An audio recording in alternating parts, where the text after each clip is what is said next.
A história do fotojornalismo brasileiro se confunde com a história de vida desse profissional visionário que fundou a Mafalda Press e introduziu um novo conceito no mercado de comunicação em 2001. Antônio Carlos Mafalda, ou simplesmente Mafalda, é o nosso case de sucesso no programa de hoje.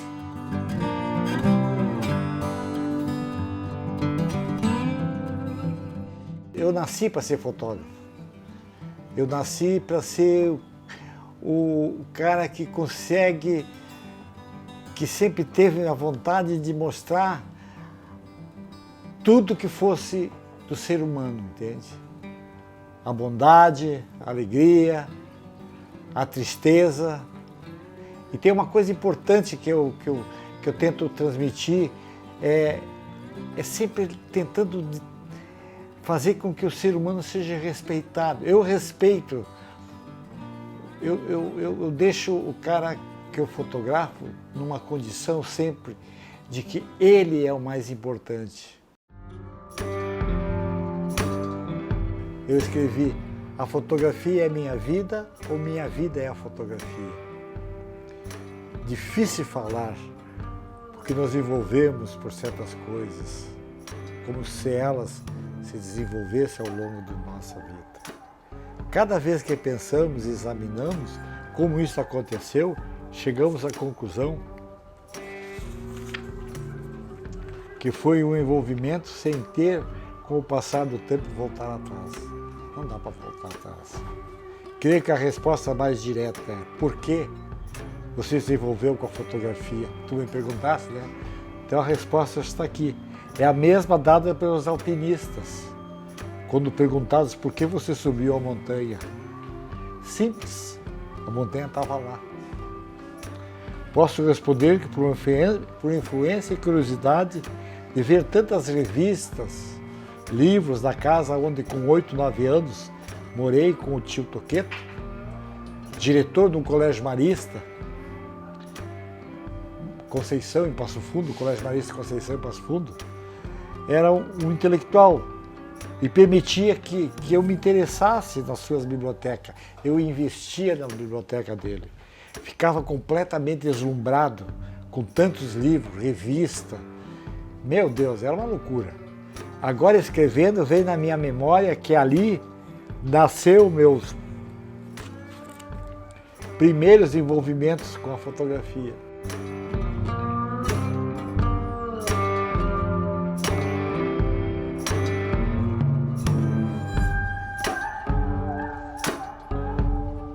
A fotografia veio nesse, para mim veio nesse embalo.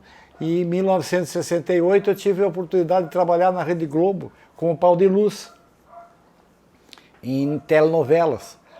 Eu ajudei a gravar 2 novelas, Assim na Terra como no Céu, não, mais de 2, acho que umas 3. Assim na Terra como no Céu, Irmãos Coragem, e teve outra que eu não lembro agora bem como é que era. Ali nasceu, vendo as reportagens, e eu tinha essa intuição, entendeu? Eu tinha na veia isso. E aí, depois de trabalhar na Globo, a convite de um amigo meu, trabalhava na Manchete, ele voltou para Porto Alegre, voltou para o Rio Grande do Sul, eu vim atrás dele. E aí a gente foi para o interior e trabalhamos na Publipan, era uma empresa jornalística que tinha 5 jornais no interior do Rio Grande do Sul. E eu fui trabalhar num deles que era em Carazinho, Jornal da Produção. E depois eu assumi um jornal lá em Palmeiras das Missões chamado Tribuna da Produção. Então tem uma história.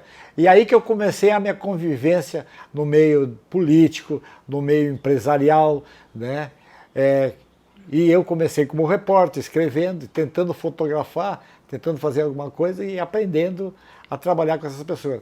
Uma coisa que eu sempre preservei, graças a Deus, e tenho até hoje, é ética. É respeito humano. Eu respeito para ser respeitado. Não digo que já não falhei, não digo que já não errei, claro que errei, mas tenho coragem suficiente para dizer que eu errei, entende? Então, tento fazer isso.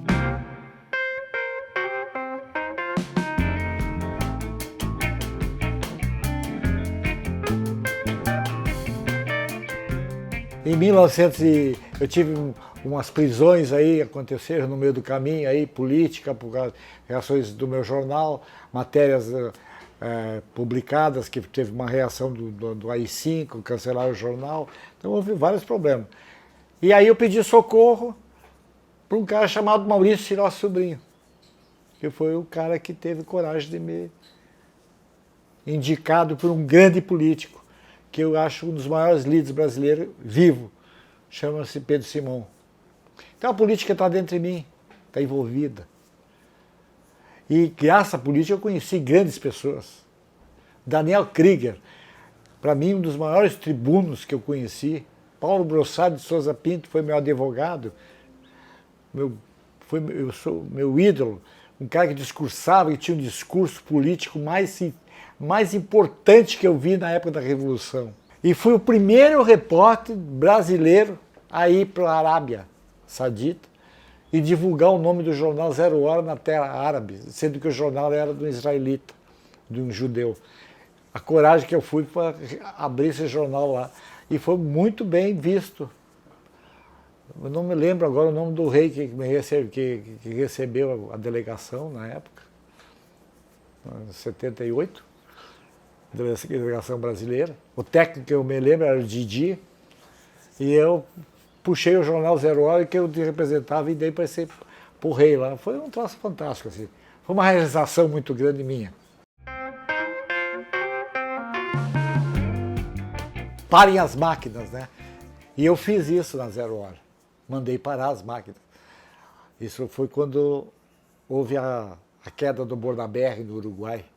Eu já estava na Zero Hora, isso na década de 70. E aí veio no Telex, naquela época tinha Telex, né? Não tinha computador, era o Telex.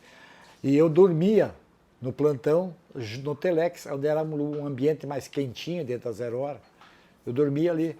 E aí aquele barulhinho, tec, tec, tec, tec, tec, tec, tec, tu acostuma com aquilo. Mas com a sinetinha, quando era uma matéria, chamava-se uma matéria urgente, a sinetinha ficava batendo. E a sinetinha começou a bater, pec, pec, pec, pec, pec, pec, pec, pec, pec, pec, pec, pec, pec, pec, pec. E aí eu fui lá ver o que estava acontecendo com a... E li, Bordaberry, a queda do Bordaberry, a queda do governo. Aí liguei imediatamente para um grande companheiro que já nos deixou, o Luiz Zavascki.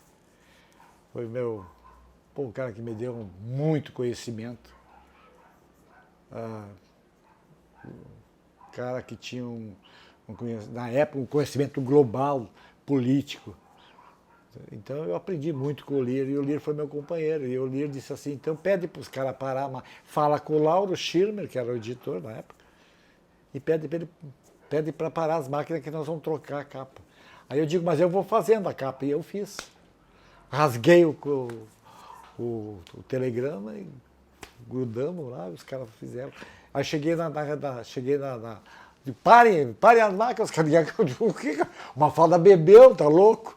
Vou parar o jornal, imagina parar o jornal, cara. Para o jornal. Aí para. Eu digo, não, é sério, para.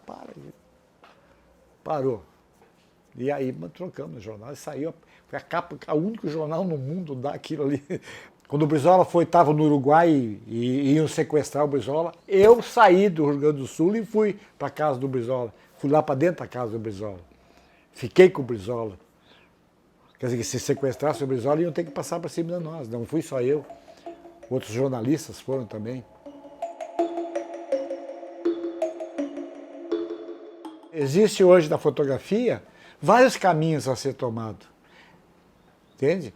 O fotógrafo hoje tem que se definir, por causa que a globalização fez isso, entende? Mas eu fui criado, eu venho de uma história em que eu atirava para todo lado. E com isso eu estou mostrando o meu estado. E por que eu estou fazendo o meu estado? Porque Santa Catarina me adotou. E eu tenho orgulho de dizer isso. Como eu adoro o Rio Grande do Sul, eu não deixei de amar o Rio Grande do Sul. Mas Santa Catarina me adotou. Quando eu tive agora um câncer, eu acabei sendo transplantado, fui transplantado do fígado e sofri muito. Tive ajuda de catarinenses. Os catarinenses me ajudaram a sobreviver. E me ajudam até hoje a sobreviver.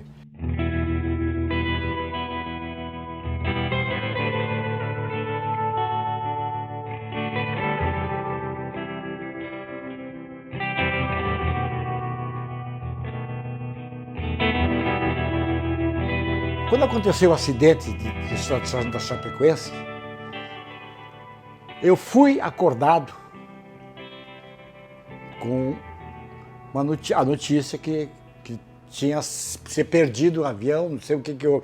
Foi a primeira informação que eu tive, aí não sabia qual era o avião, aí deu a notícia que eu peguei. Um avião que é da Chapecoense. Quando deu essa notícia da Chapecoense, eu levantei e me arrumei. Olha a intuição que eu tive. Quando soube, confirmaram, eu liguei para um amigo meu, um fotógrafo, para me acompanhar, e eu fui para Chapecó. A partir daquele momento em que o mundo começou a saber, sabe o lugar que mais foi chamado, queira ou não queira, tem que engolir, como dizia o Zagallo, foi nós, porque nós tínhamos a história do Chapecoense, agência Mafalda Pressa. No início a gente ficou, de repente eu liguei para a Jana, liguei para o pessoal e disse assim, liberem tudo que vocês tiverem, não interessa valor, não interessa nada.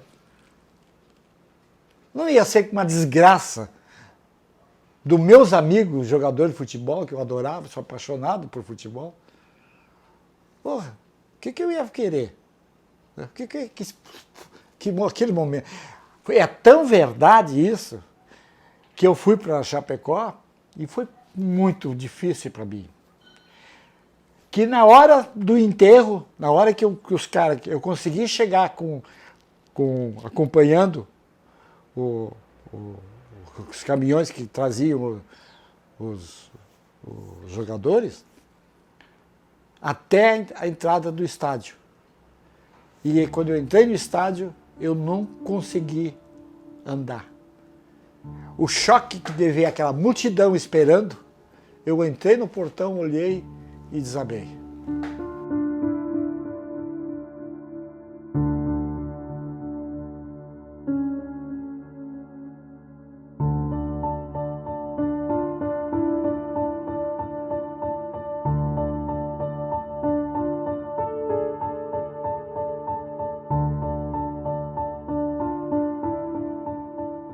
Para tu ver o que mexeu comigo. A fotografia mexeu, a fotografia que eu fiz, as amizades que a fotografia me trouxe, o carinho que eu tenho das torcidas, é a fotografia que me trouxe. Então a fotografia, porra, é uma vida toda dedicada a ela, porque ela faz isso, ela comunica ao mundo. A imagem, com todo o respeito, é a imagem. Isso aí por telefone tu faz, agora, uma imagem não. Me desculpe. E outra, apertador de botão é uma coisa, fotógrafo é outra. Repórter fotográfico também é outro. Por favor, vamos respeitar os caras.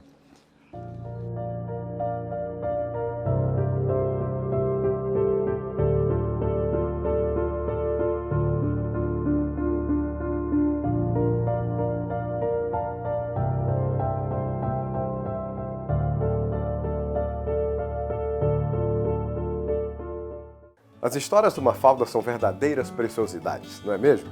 Agora vamos saber como surgiu a Mafalda Press e finalizar com um daqueles episódios que, se não houvesse uma prova, no caso a foto, você diria que era história de pescador.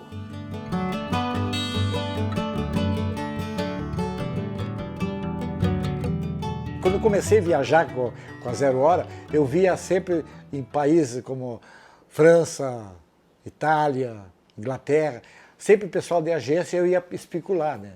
Como é que não é. E um dia o editor da AFP, que era italiano, chegou para mim e disse, por que tu não, quando tu não vai ser eternamente fotógrafo de jornal, ele disse para mim. Tu tem que trabalhar numa agência, porque tu tem o estilo, tu é um típico fotógrafo de agência, que tem que estar voando em tudo que é lugar, voando para tudo que é lugar. Por que tu não monta a tua agência? E isso ficou. E aí quando eu vim para cá, eu senti que a coisa aqui não ia ser...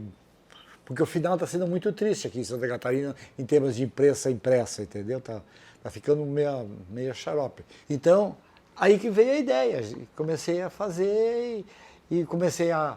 Como eu tinha um nome conhecido em São Paulo, Folha de São Paulo, eu trabalhei na Folha de São Paulo, trabalhei como freelancer para o Estado de São Paulo, trabalhei na Veja, trabalhei no Placar, trabalhei na Final, eu trabalhei nas grandes revistas, trabalhei como freelancer do Globo. Então, eu sou bem conhecido, né, me deu um conhecimento. Então, eu ligava para os caras, eu tenho foto aí, vocês querem comprar? No início eu vendia foto a R$5, né? Nem isso, eu acho. Hoje também tá por aí, não dá para pensar.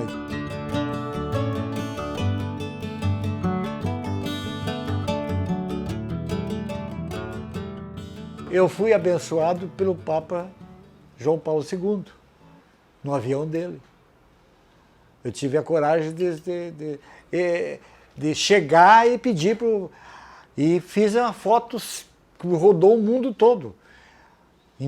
Quando ele chegava no Rio Grande do Sul, eu já estava acompanhando ele, desde a Itália, tudo, né? Então, quando chegou no Rio Grande do Sul, não, da Itália foi a outra viagem. A primeira, quando ele chegou no Rio Grande do Sul, eu já estava no avião, tudo, aquele negócio. Ele veio e eu peguei um chapéu de gaúcho e gritei para ele, Papa, chapéu! E o Papa pegou e botou o chapéu. Essa foto ficou mundialmente famosa, né? Se tornou uma grande foto do mundo todo. O Papa é gaúcho, né? Cantou aquela música, teve aquela música. Uxo, uxo, o Papa é gaúcho, né? E eu fiquei muito feliz. Quando à noite, chegou uma noite que eu fui, no Dom Vicente Scherer, era o arcebispo de Porto Alegre, me conhecia, e eu disse para ele que eu queria mostrar a 0 hora com a foto da capa, né? Não lembro se era a 0 hora que tinha dado a capa ou não, mas eu acho que era, para o Papa. Nossa. E ele fez aí. Então, essas coisas que a fotografia faz, né, cara? Os momentos. Então, esses são grandes momentos.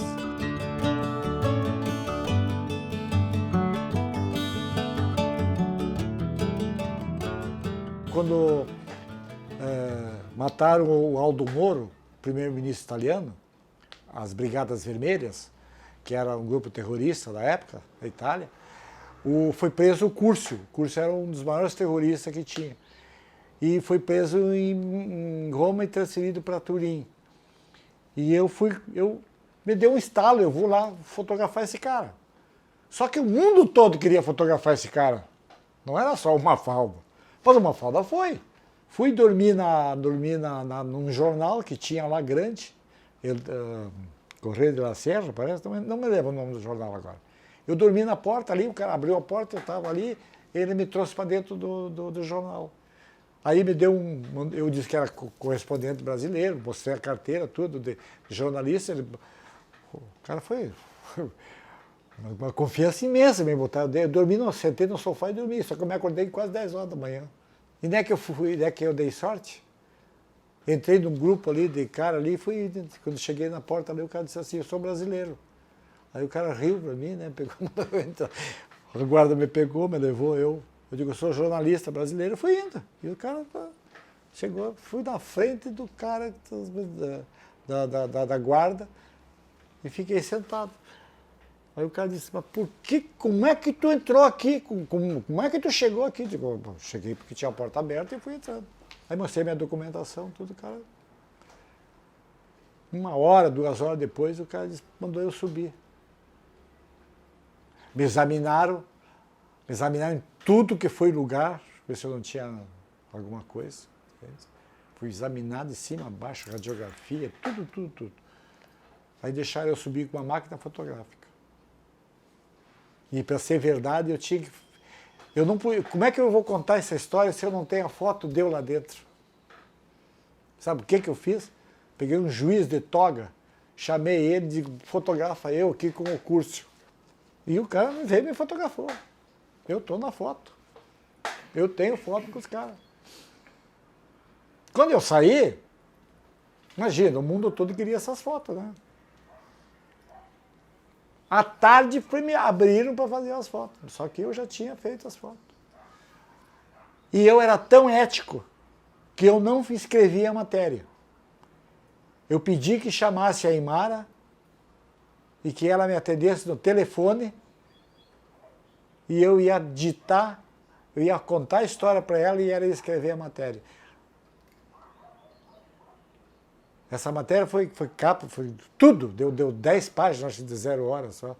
E Globo, e New York Times, tudo, todo mundo pegou. Porque o jornal, esse jornal lá, que eu estava, se eu não me lembro se era o Correio de Lacerda, pegou as fotos e usou o material e eu digo, podem vender, distribuir, fazer o que vocês quiserem. Porque o cara tinha me dado a cobertura, deu e tal lá.